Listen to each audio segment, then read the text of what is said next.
Hey folks, another hot one across the valley. Big contrast in temperatures across the area as is typical in the summertime. Rio Grande City's 106, McAllen's 102, but look at the other end of the valley. South Padre Island right now at 85 degrees. As always, much cooler at the beach. 91 in Port Isabel, 96 right now in the Brownsville area. If you add the heat index in, here's what it feels like across the area, and everybody into the pool. Feels like it's over 100 every place. 108 Harlingen and Raymondville. Feels like 107 in Brownsville. Low temperatures tonight. Skies are still mainly clear. Should bottom out in the upper 70s. Some places not going below 80 degrees. And then tomorrow, right back up where we were today. 100 plus for Hidalgo and Starr counties. 90s everywhere else. And the beach about 89 tomorrow. Normal high now is down to 96. It's coming down slowly but surely. 100 though the next 2 days, and again on Saturday about 99 degrees.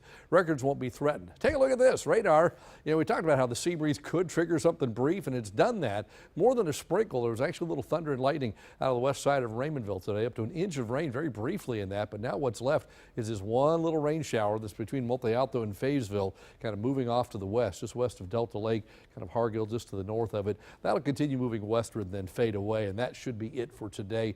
Just that brief pop-up shower, and then we're done. The sea breeze trying, but that's all there is. That one little batch of clouds right there over parts of Willacy and Hidalgo counties, and that should be the end of it. So that moves out. And again, as we head into tomorrow, I think we see partly to mostly sunny skies again. Sea breeze tries again, probably won't trigger anything. We'll keep an eye out, but I think it's another dry day. Friday, same kind of thing, partly to mostly sunny skies again. Should be rain-free. And Saturday, well, maybe a little more moisture, but still probably another rain-free day. So we're dry, dry, dry. Can you rule something out like today? Not completely, but I think anything that pops up like today will be very isolated. Most folks see nothing. It's hotter to the north. Falfurrias is 102, Laredo's 104, Victoria at 100, San Antonio 99. Look at the rest of Texas. State Capital's 102 this afternoon. San Angelo checks in at 99 degrees.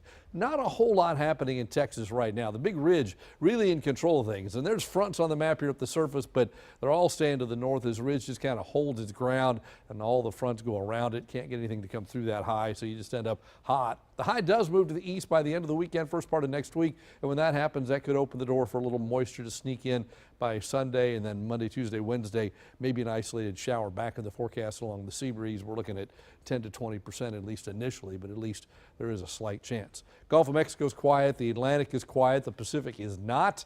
This, of course, is Hurricane Lane, a major hurricane, Category 4. You heard about it, some of the outer bands, just the high clouds working their way across the Big Island already. Winds are 155. It was briefly a Category 5. It is now back to a Category 4. The yellow indicates the tropical storm force winds, the orange hurricane force winds, and the red major hurricane force winds. So you can see the wind still offshore from the Big Island. The suggestion is that the winds kind of buffet the western coast of the Big Island sometime during the daytime tomorrow, but the major hurricane force winds should stay offshore. And of course, this is subject to change. Anytime a hurricane's moving like this could wobble a lot. But notice the tropical storm force winds go right over Oahu and Honolulu and then turn off to the west, and they get sideswiped by the hurricane force winds there as well. And then it turns to the west and heads out into the open Pacific. But that is what they're watching for in Hawaii, and all that subject to change. So tonight, mainly clear and warm for us, a low of 79. Southeast winds. Tomorrow back up to 100 again. Plenty of sunshine. Another hot day. Southeast winds at 10 to 15. Some hundreds the next 2 days. The weekend, 99. Then next week, an isolated shower sneaks into the forecast, but nothing big and nothing to cool it off dramatically, but maybe a degree or two. That's your updated First Warn 5 forecast.